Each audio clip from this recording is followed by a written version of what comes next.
You know security is hard, so let's assume we're probably gonna get pwned by noon. But if we all start to get the basics right, we might not fully get pwned until tonight.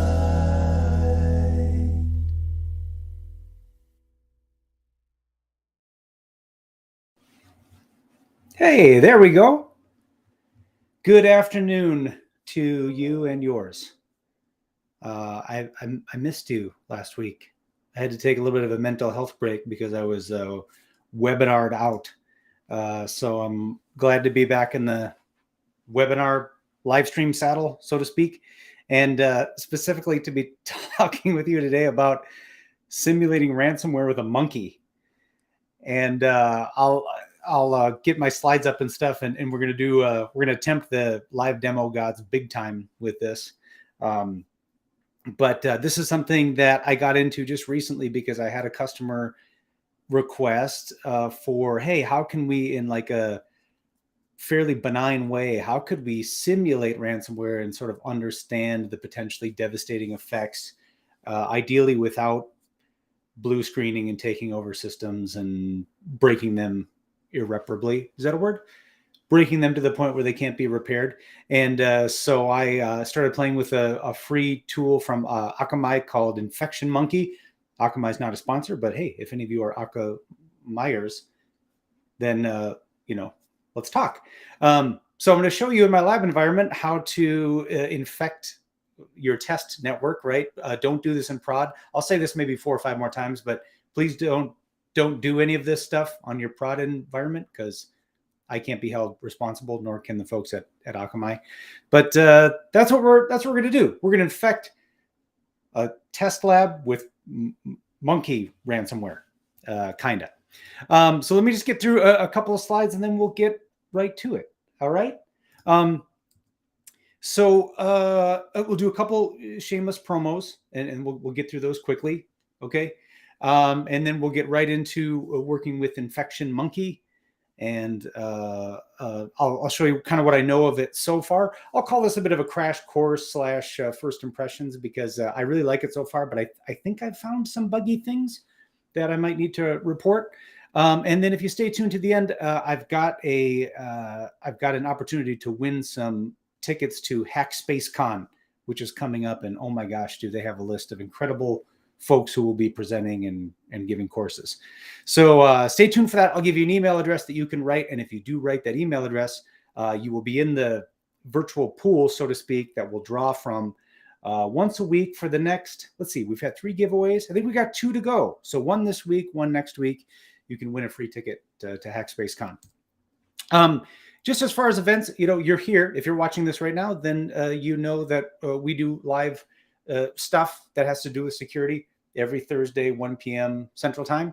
I took a mental health break last week because I did, I guess they're not all on there, but I did 3 webinars with Netrix, and they are a sponsor, but I also really like their people and I like their products and services. So check them out. We did a hacker versus Netrix series. It was a 2-part series, once again against one of their offerings called Privilege Secure, and the other called Policy Pack. And I like both offerings, but the Policy Pack, I'm specifically interested in getting like an NFR license and playing around with, because it can, using group policy and this Policy Pack, you can put in a lot of settings onto your workstations that would keep people from digitally shooting themselves in the foot, like stopping them from running random.exe and those sorts of things. So check it out if you want to, or don't, if you don't want to. The conference I just mentioned is HackSpaceCon. Check it out at hackspacecon.com. This is probably an older slide now, but just look at that lineup on the right side. In fact, just even right now, think of somebody you think is really awesome in security. They're probably on this list. If they're not on this slide, they probably are going.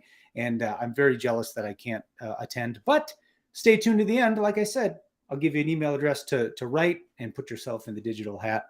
And we'll draw 1 winner like next couple of days, and then 1 late next week. And it'll be awesome. shameless self promos, very fast. ebook.7minsec.com is where we have an ebook that walks you through and has pretty screenshots and script snippets for pen testing. This is great, I think, for getting some momentum behind your internal network pen test skills. I've also heard a lot of blue teamers tell me they like it because they get to see what the tools and techniques are. They can run them in their own environment to see what they look like on the responsive or the defensive side. So they can see, oh, this triggers a similar that has event ID, whatchamacallit, attached to it, and these other artifacts. So you're certainly welcome to check that out. Also, we do a 3-day hands-on pen test training class. And I just have to tell you anecdotally, I did a bit of a whoopsie daisy. So the session we have coming up next is now sold out. But I was so excited. I was telling you the last couple of weeks, I was just giddy as a schoolboy because I finally went away from like this sort of manual classroom enrollment process to putting up these events on Eventbrite? Yeah, Event. Is that it? It's probably that. And then I could embed, how many tickets were available on 7minsec.com/training. Well, I did a whoopsie daisy because we only had 2 seats left at the time. So I put the ticket availability as 2, but the course goes over 3 days. And what I accidentally did is I opened up an enrollment for 3 days, therefore making 6 seats available, not 2. And those got consumed, and so I have more people than I intended. But what a good problem to have, right? So I'm adjusting things on the back end. I want to publish and you're the first to hear about it if you're interested. I want to publish a July 18th through 20th. That's a Tuesday through a Thursday. It's 4 hours a day. I give you direct RDP access to a workstation joined to this domain, and together we beat it up. It's really fun. It's going to pop up on 7minsec.com/training, but I want to make sure I don't do potentially offer 15 seats instead of 5. So I'm going to, fix that. And then that's the next date it's available. So I'll let you know, probably next week it'll be live. All righty. And now let's do it. Let's go play with monkeys. I adjusted my Adam Sandler slide just to remind me to tell you not to do what I'm about to do, right? Because there is a potential to set off all sorts of alerts, and maybe really there is the potential to encrypt your data. I'll show you what the dangers are there. So just watch or do this in a test lab that you don't care about. Never, ever, ever, McNeverton run this in prod. All right. So let me bring over my lab here and let's show you what this looks like. Let me go over to, I'm going to install this and run this on my IT server, which is probably not a good idea, but I'm going to do it anyway. So once again, this is a lab that I do not care about. So who cares what gets run and installed? So this, give the backstory. Like I said, a client was asking, what can I do to simulate ransomware and test my endpoint protection and my SIM and all that kind of thing. If you look for like ransomware simulators, a couple show up that are pretty popular. The one from KnowBe4 is right at the top. There's another one, I think, from, I don't know if it's Palo Alto. I'm trying to remember the other one I've seen. But the ones that I'd played with were mostly, hey, run this on a throwaway VM, and it'll show you how it could, you point it at a folder, it'll show you how I can lock up all those files. And that's kind of cool, but I would rather have something that's a bit more visual and can show you the impact of, let's say, a domain admin clicking a bad thing and potentially very quickly having that ransomware run rampant in the environment, encrypt files, jack up people's machines. So I eventually played with the Akamai solution. I think this is the one that, yeah, here's a little bit of a, well, not so much of a trick really, but if you land on the Akamai, marketing page, actually, maybe it's not here. If I just do a general, what do you call this? Infection monkey Akamai, you'll end up on kind of the main landing page for it. And you might be tempted to, for example, click free download. do that, and then you've got to sacrifice your email to the great marketing gods, or put in a fake email or something like that. But don't do that if you don't want to, because if you do another search for Akamai infection monkey, I think I spelled Akamai wrong, GitHub, you will find it there as well. All right, so then you can come down here to releases. Don't have to compile anything fancy if you're going to run this on Windows. I've only run it on Windows so far, so this is all I have. This is all I have experience with. And scroll down to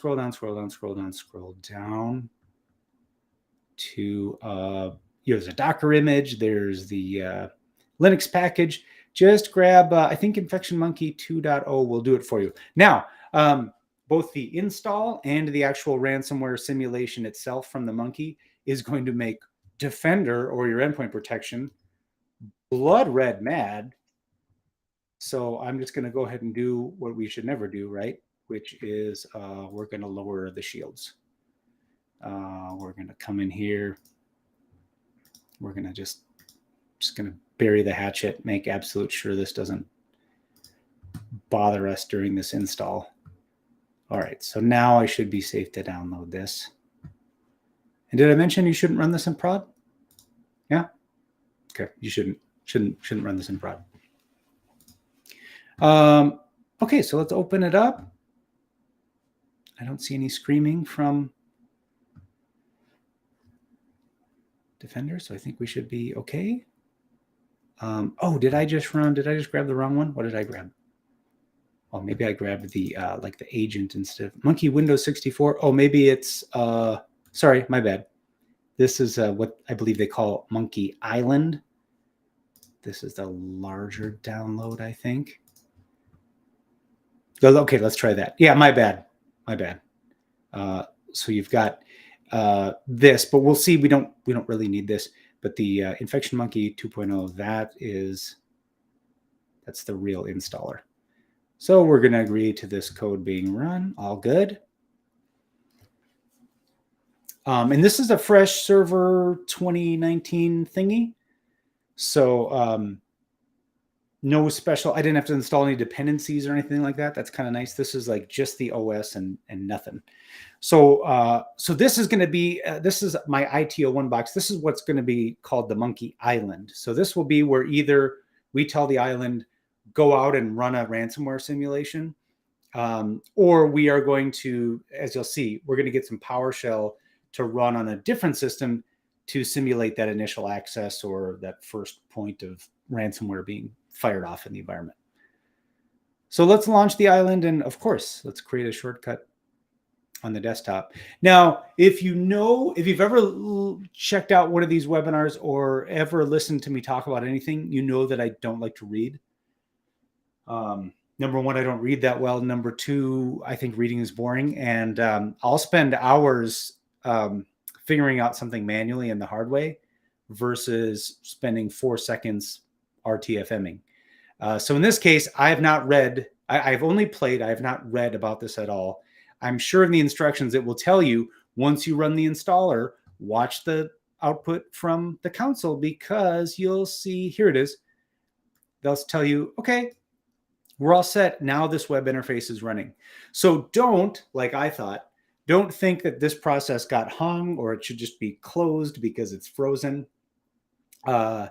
It is just waiting here, and it's got this web server spun up. So I'm going to leave this window open.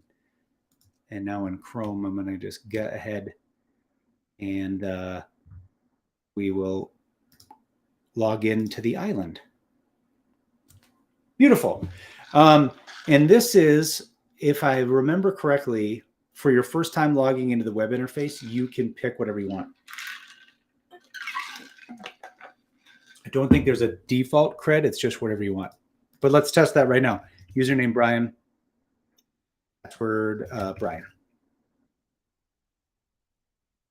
Totally worked. Okay, so you can now go down the steps of just a sort of a general packaged ransomware deployment, or do a custom one. So I want to do a custom one. I think just in the interest of time, I'm just going to run this once, but I'm going to try to customize it enough where it actually, shows some helpful data. Because the big thing is if you just kind of run the general one out of the box, there are some options that are not ticked by default that make this sort of a like ho-hum exercise. So I'm going to do custom here, and I'm going to choose to configure the monkey. And then you get all these different menus here. So there's 4 main top menus that sometimes open up sub menus below it. So we'll just kind of go through this left to right. And in most cases, I'm going to take the defaults, but in propagation here, it's pretty cool. You can click on all these different exploiters and turn them on or off. So it can take creds that you give it and try to exploit SQL, SSH, SMB, PowerShell, right? The zero logon exploiter is off by default, and that's probably for good reason. I never did play with, I was too scared. I never did play with zero logon on a pen test, even when systems were vulnerable to it, just because I heard a couple of horror stories of things going kablooey. Oh, let me tangent myself for 1 second. Speaking of things going kablooey, just pause for a second, all right? Bookmark where we just were. Impacket crash domain.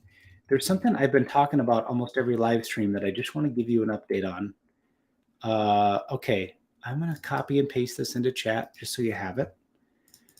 On a pen test, I'll try not to detour too much into this, but on a pen test, I think we could all raise our hands to the heaven and agree that one thing we don't want to do is take down a domain controller. And around Thanksgiving time last year, I took one down just running secrets dump and trying to pull all the hashes out of a domain controller. And so I started this thread here called "Has Secrets Dump Ever Crashed a Domain Controller?" And it has gotten a lot of, I won't go through it, but check this out. It's gotten a lot of traction and people debugging things and doing packet captures and this, that, and the other. So it seems like there's something here. So I say all that to say, if you're a pen tester and you're regularly using secrets dump to dump Active Directory creds, you might want to proceed with caution.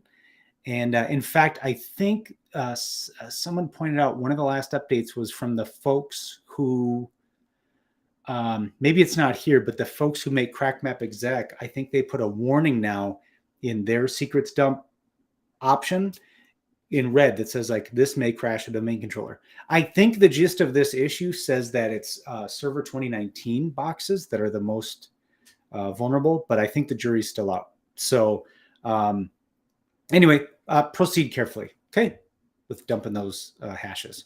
How do we get talking about that? I don't remember, but back to the monkey, back to the infection monkey. So I'm just going to leave all these on. I don't know what the Hadoop Yarn Explorer is, but I don't think I have Hadoop or Yarn in my environment. So I'll leave that as defaults. What the heck? Let's just turn it all on. And then let's see, exploiters options. So here's some ports that the monkey will try to exploit. That's fine. I'm just going to leave that as is. I don't know if I changed anything, so I'll just hit submit just to keep, there we go, just to keep saving as we go about things. Let's work over to network analysis. And kind of like Nessus or Nmap or any of those scanners, you know, it can do these different fingerprinting options. So I'm going to leave that as default. Ping scanner timeout. You know, I've got a pretty fast single LAN here, so we should be fine. But if you had some site-to-site stuff going on, and you know, might have some delay there, maybe crank that up to 3, 4, something like that. And then this is kind of nice. So here are some areas where you can block IPs from being scanned. So for example, and here's where that default scan isn't super awesome, because by default, it's basically going to run the ransomware simulation against one endpoint, but you want to tick this box for scan the agent's networks. So we're in just a small network here. It's just a 10.0.7.x. But look at this warning here. This is important. If your machine has publicly facing network interfaces, this could cause scanning and exploitation of systems outside your organization. So configure this with care. So all I'm really going to hit is the 10.0.7.x. But if I was concerned, I've got an old XP box or something or some prod thing I don't want to tip over and I was nervous, I could enter that there. I find this a little bit confusing. I kind of expect to see like a OK or a save button here. There isn't. Okay, so if you go to add another one, it's automatically saved as long as at the bottom you hit save. Thank you. Yeah, thank you. Thank you, Ryan, for the comment. Yes, have some absolutely outstanding customers. Here's another thing that I'm excited about, but I'm a little sad to report that either I'm running it wrong. Well, we'll see how things go, right? We'll do it live. But network segmentation testing, this is something I get that we do a lot of in either as part of our pen test work or part of a more general security assessment. But customer might say, well, you know what? We are protected from ransomware in this subnet because it shouldn't be able to talk out to other subnets, and so we'll do segmentation testing for them. So I know we'll see what the results turn up with, but I know for a fact I'm going to add a couple networks here. I've got one called 172.17.17.024 that has stuff on it that I know I am not properly segmented from. So if I go 17.17.1, for example, I know that router exists, and I have an endpoint at, I think it's 172.7. Yeah, 172.17.17.17. Okay, so I'm going to put that in there. I also know that on the same environment, I have a 192.168.1.x that is blocked. So we'll see how this goes. Maybe I need to RTFM, but when I've run this whole simulation in the past, I never do see any output from this. So I might report this as a bug, or they might tell me you need to RTFM. But we'll give it a shot anyway. What the hey?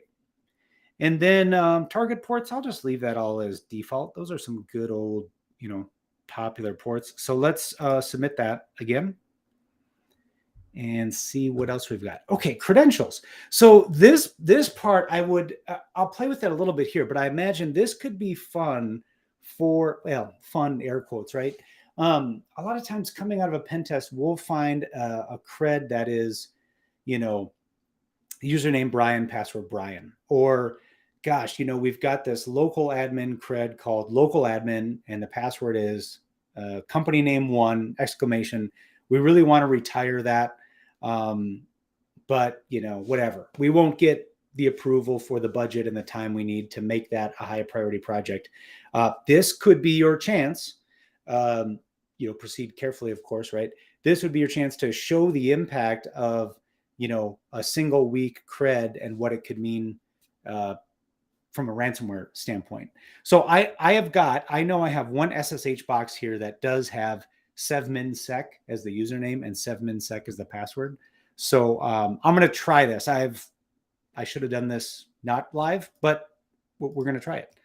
So username, I'm going to feed it sevminsec, and password list, I'm going to call it sevminsec. But you can feed it other stuff too, LM hashes, NTLM hashes, even SSH key pairs. So that's cool. I think there's a lot of possibilities here. Okay, let's save that. And let's see, general, maximum scan depth. Okay. Number of hops allowed for the monkey to spread from the island servers. All right. I'm just going to leave that because this is a very close-knit network. Everything should be just one hop away. All right, let's flip over to payloads and see what's there. Okay, so this is kind of cool, but this is also where you could get in trouble. Now, I already said, don't be mad. I already said I need to RTFM because it may be possible that that if you have this thing encrypt files, you may be able to decrypt them. Maybe they give you a key or a tool or something. But what we're saying here is we can, if you want to, we can actually simulate the encryption of files. So for example, I know out here on TT, let's see, is it here? Is it IT01? Yeah, TTIT01. Whoops, get out of there. I've got the old classic shared folder, the S drive, the P drive that most companies have. I might want to see, for example, let's see, do I have some stuff in here? Let me just get something with a couple files. These are sort of empty. This is just a test environment. Let me do that. Let me feed it this folder. So what I'm saying is, once I launch the monkey, one of the things I'm going to add to its to-do list is see if you can go to this folder and encrypt stuff. But what did I say? Be careful, because I don't know if successful if you'll ever get your files back. I imagine maybe on Akamai's site there's a decryption key, but let's have the extension be 7ms omg lol. Oh, the file extension, invalid file extension. Okay, 7ms omg lol. Ha ha ha. Okay, they're fine with that file extension, but just no hyphens. Okay, all good. That looks good. We'll submit that. Let's see, credential collectors. So this will try to pull information with Mimikatz on the fly. That's pretty neat. That will likely be stopped by Defender, but whatever, we'll let it try. And then for advanced, keep tunnel open. Okay, time in seconds after the last exploit to keep the tunnel open. All right, 30 seconds, fine. All right, I think I hit submit way too many times, but just want to make sure everything's saved. I think it did. So now to actually rip this, get this going, you can do it a couple different ways. So under the Run Monkey toolbar here, you can push it from the island. So if you remember, I said the install and what we're running in the web interface here, consider that the island. We could click go. It'll pop up a little command prompt, and it will simulate that this is patient 0. We got infected with malware, and it's going to do all the stuff on the list. It's going to scan every IP in 10.0.7.x. It's going to try to connect over SSH and WMI and SQL and PowerShell and this, that, and the other. And I'll just do this one because I think it's a little bit nerdy and kind of more fun to watch, is we'll click manual, and they'll generate for us a little PowerShell payload. So this, I think, has more of a visual impact. If you can, if you're trying to demonstrate this to your team or to other executives, it's like, hey, really all it could take is somebody running a random email attachment with a little bit of PowerShell on it. And this little bit of PowerShell will pull down the monkey.exe, and it'll start the simulation. So I'm going to do that. I will copy that to clipboard. Let me get out of here. I'm going to flip over to desktop 03 and bring that into scope. So here's let's see. I think just for maximum ponage purposes, I think I logged in as administrator. I did. All right. And yes, I'm going to do some gimmies here. I'm sure, I don't want to speak for the folks at Akamai, but I'm sure they haven't designed this to evade Defender and endpoint protection and this and that, right? So I am going to lower the shields just so this has, a little bit of heat behind it. And boy, do I hate the be-doos sound. So you're done with that. Okay, let's pop open PowerShell ISE and let's let the good times roll. Do that. We'll zoom in a little bit. And I'll just paste in that little guy and say ready, set, go. And off we go. This will all this text, let's see, I'll make this bigger. All this text will scroll by incredibly fast. Where do I zoom in here? Is it there? 24. Not even sure if you can see it quick enough, but if you catch parts of it, you can see it's trying to connect to everything on 10.0.7. So it's iterating through 15, 16, 17. It's going to try to hit it all. So I'll just let that cook in the background. Again, on its task list was try to connect to and infect the whole 10.0.7 network. reach out to the 172.17.17 network. Also reach out to the 192.168.1 network. I want to see if it'll give me some sort of report on segmentation, but I'll knock on wood and hope for the best that maybe it'll be there. And so I'll let that continue to cook. But even with this simulation half baked, we can start to go into infection map here. Ooh, and we get cool swirly whirlies showing our infection. Now, I personally have found, and this is where probably if I RTFM, it will help. We started this journey from IT01 right here. So that helps. I think visually, this is showing where the island server is, but it was actually DT03 that was like, yeah, I think that was right. DT03 was patient 0. Yeah, DT03 was patient 0. I kind of wish, even just visually here, it would maybe show like, a little icon of somebody barfing or something like that to show like, this is where it all started, and it only got worse from there. But you can see from the infection map, whoop, I got this magic mouse that I hate because anytime I even breathe hard, it zooms in or out. But we've got exploits going on with red. We've got scans happening indicated in yellow. And you can, if you go under monkey events here, you can sort of see the raw log of what it's doing. I found it to be pretty chatty. So if we look down here, look at this. We've got 23,000 events. And I really only have, I think, 10 live systems in this network. So it's quite talkative, but I have been able to, let's see, I can view columns. Okay, so you could show and hide some of this stuff. You could filter. Okay, so you could drill down here a little bit. Oh, hold on a second. I do want to show notifications because they should start popping up here saying, new machine infected or the report's done. But I did find some luck just doing a basic search of like TT DT02. That'll sort of show me everything with desktop 2 in it. And now I've only got 4,600 events to go through. Hey, Tim, welcome. But this, let's see, MS attack. Okay.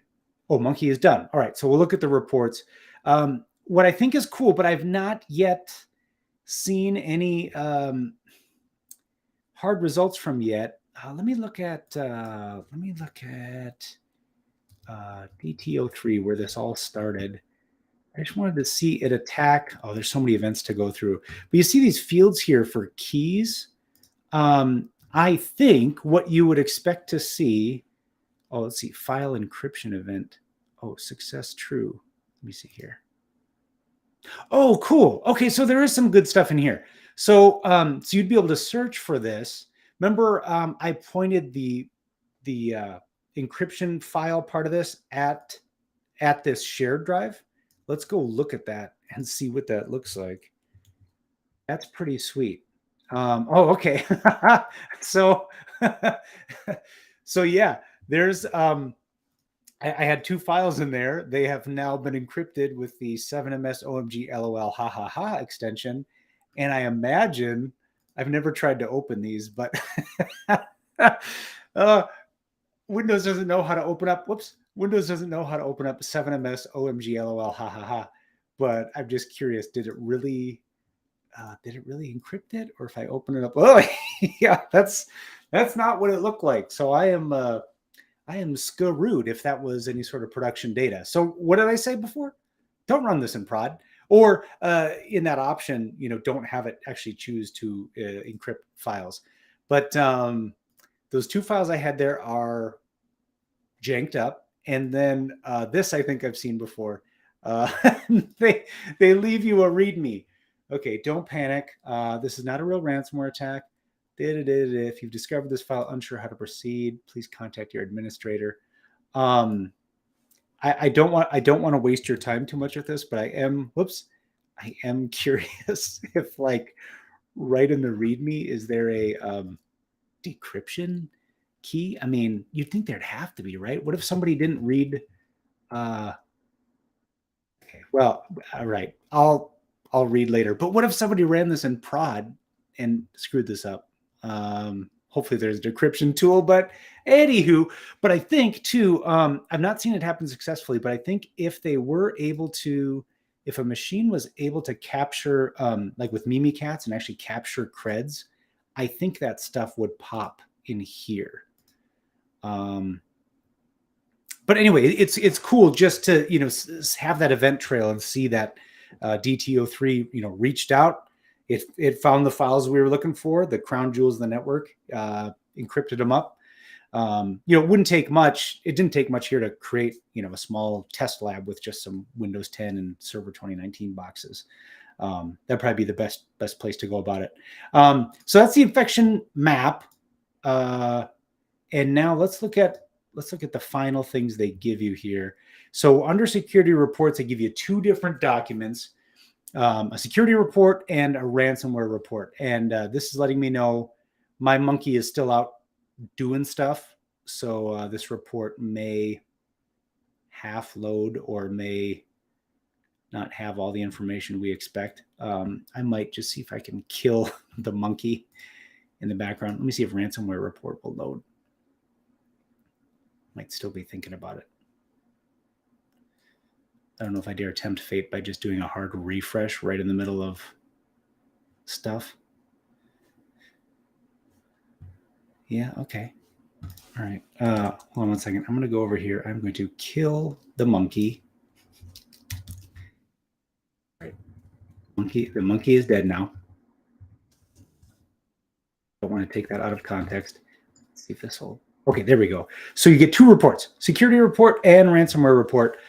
So on the general security report, let's see, agent ran from, and here's another thing that might be interesting to your team or to leadership, just to show how quickly these things happen. I think whether you're in the trenches doing this hands to keyboard or you're an executive, I think most of them understand like this is not something that, you get ransomware and you've got, they give you a 2-day grace period to try to respond and defend. But look how much damage it did just in a few minutes. So credentials available. Oh, this is cool. So I don't know. I haven't seen this before. I don't know how to trace this back, but I believe this is just ripped out hashes from the exploitation phases. Because I didn't feed it this. I did feed it the 7MinSec clear password, but anyway, I'll have to look at that another time. But it lets us know here's what we configured, all the different exploitation methods, and then it starts to give us some recommendations. And I think on the Windows side, these are all going to be the same. Hey, you had PowerShell remoting on. This is something that I did intentionally turn on every system in this environment, but kind of in the real world, so to speak, just be aware that out of the box Windows Server installs will have PowerShell remoting on. And that can be kind of a sneaky way if somebody's got creds. And maybe you're doing things like on the RDP protocol, you're putting multi-factor on. They can often just sneak in the back door with a valid cred, or even there is a tool called Evil WinRM that will let you do PowerShell remoting with just a stolen NTLM hash. So you're doing like a pass the hash connect via PowerShell remoting, which is kind of cool. So I did Windows clients, I am pretty sure don't have these on, doesn't have PowerShell remoting on by default. But again, on the server side, I just want to make you aware of it. So our recommendation overall here is to, yes, to turn off PowerShell remoting if we don't need it. Also on this Kali box, this is the one that does, let's see if it actually says, it said it was vulnerable to an SSH attack, but I do have username 7MinSec and password 7MinSec configured on this. I don't see anything, maybe it's on the other report, but I don't see anything specifically saying we owned this box using the provided cred, but let's keep going. We'll see if it jumps out. But that's, I think, going to be the narrative for every endpoint here is watch out. PowerShell remoting could be bad. Okay, so on and so forth. And then this is kind of cool. So from the point of view of that compromised DT3 workstation, here's what it sees. So you sort of get a bit of a kind of a light Nmap report, showing you that PowerShell remoting is on, and showing you could quickly be able to go, oh, where do I have where do I have remote desktop open? Oh, I didn't know it was on DTO2. Let's shut that down. Okay, so you get a couple pages of that, and then okay, yeah, all right. So this is cool. Monkey has successfully breached 12 machines, and then it tells you how it got to you. So looks like pretty much everything owned with PowerShell remoting exploiter.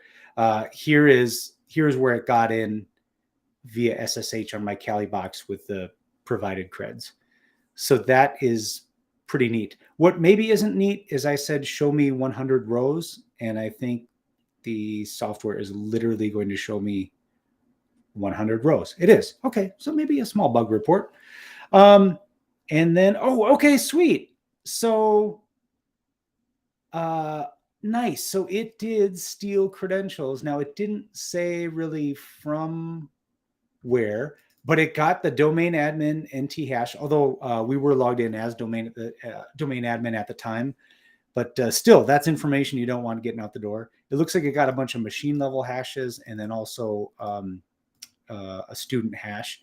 So that is pretty slick. In fact, it probably got it. I lowered the shields on this box.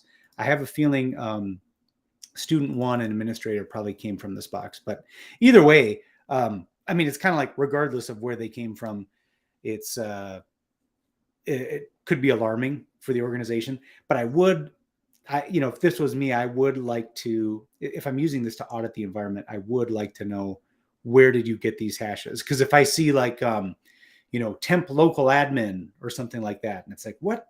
Where do we have that local account? I didn't make that. It'd be nice to trace it to a specific endpoint. Okay, last thing here. Let's just take a look at that one other report, and then we'll call it an afternoon and get you a chance to win HackSpaceCon tickets. So here's the ransomware report, and this gives a little bit more of a narrative. So this whole circus act kicked off at 1:31 from desktop 03, and kind of shows from there it did some serious damage, hitting every endpoint in the environment with either PowerShell or SSH exploitation. And let's see. And then also says we have encrypted 10 files on your network. Now that seems to me to be a bit of a bug. I wonder if it, what do we have? There was only those 2 files. 1, 2, 3, 4, 5. The entries are in here. Oh, but the same host did it. Okay. Maybe that's some sort of false positive, but we did find, there's those files sitting there that we can no longer open. And so then what I see is missing is I don't see where my segmentation test is. Like I showed you, I do have visibility into the 172.17.17. That didn't show up. And I should have good segmentation to 192.168.1. I'm either missing it, or maybe if I go to print it, I don't know if this is like some sort of more detailed report, but I don't think so. So since this is on GitHub, I might just raise a couple issues for that, and then maybe the 100 rows thing. That might be a couple good things that developers would appreciate. And then once you're done, like we are, you're done with this, maybe you want to do it another day, or just whatever, call it a weekend. There is a nice reset function here, so you can delete all the data gathered and then reset everything. I'm not sure. Oh, okay. This resets map and reports. Okay, so let's just figure this out right now since we're all together. I think that will probably leave.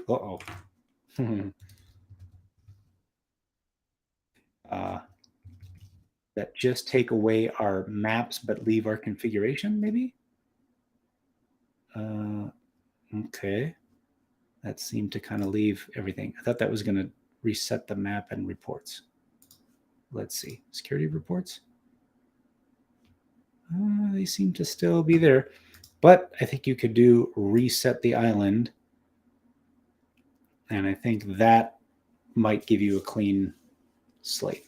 Oh, maybe you got to try it one more time. I probably had too many things going. Oh, there it goes. Spinny. Or if you're like me, you like to just get kind of a vanilla VM stood up, take an image of it, do a bunch of CRUD to it, and then revert to clean. That works pretty good too. Let's see here. Are we all good? I think we're good. There's our island. Let me just see. Did it remember any of our... Yeah, that hard reset looked to be the true nuke button because I don't see any of my old configs. Okay, that's probably the better way to go then. Hit the nuclear option and reset the island. Well, that was kind of fun. Hopefully, thought that was cool. That is it. That is Infection Monkey, and once again, that's just right on GitHub. So, did I mention not to run that in prod? I did, right? Right. Okay. Well, then let's do this. Let's close down here. I'm going to pop up. Where is it? I'm going to pop up this email address, which is not on this slide. Yeah, it is. Here's an address, hackspace@7ms.us. That is where you want to go, or where you want to submit your email to if you'd like a chance to win a free ticket to HackSpaceCon. So if you go to hackspacecon.com, you can read all about the fantastic lineup of speakers and special events and training and classes. A lot of really heavy hitters coming to that and offering their really sweet curriculum and tools and such at a very discounted price. So I really wish I could go, but sadly I can't. So any of you who win tickets, you have to promise me that you'll report back and tell us all the cool stuff you learned. All right, that's it. Let me just check, see if any of these things, if any questions came through. So there was the question about would you be able to recover from the files that get encrypted? I don't know yet, so please proceed very, very carefully. I don't want to hear back like, way to go, Jackwagon. Went to your stupid webinar and now the share drive is encrypted with .7ms LOL. Okay, we don't want that. All right, well, I don't see any other questions, so I will have you all head out. Thanks so much for joining me this afternoon. Hope to see you next Thursday at 1 p.m. Central for more security fun. I'm not a very planful person, so I don't know what the content will be. I have a feeling it will be a tale of pentest ponage, but I don't want to tip my hat because the just real quickly, the uncomfortable thing about doing this sometimes is tell a tale of pentest ponage, and then a customer will be like, wait, are you about to do that in our environment? And so it's a little too real and too real time. So I have to kind of be mum's the word right now. But if what I'm about to do later this afternoon and tomorrow work, I'll have a fun tale of pentest ponage for you. But till then, have a great rest of your day, and we'll see you next time. All right, bye.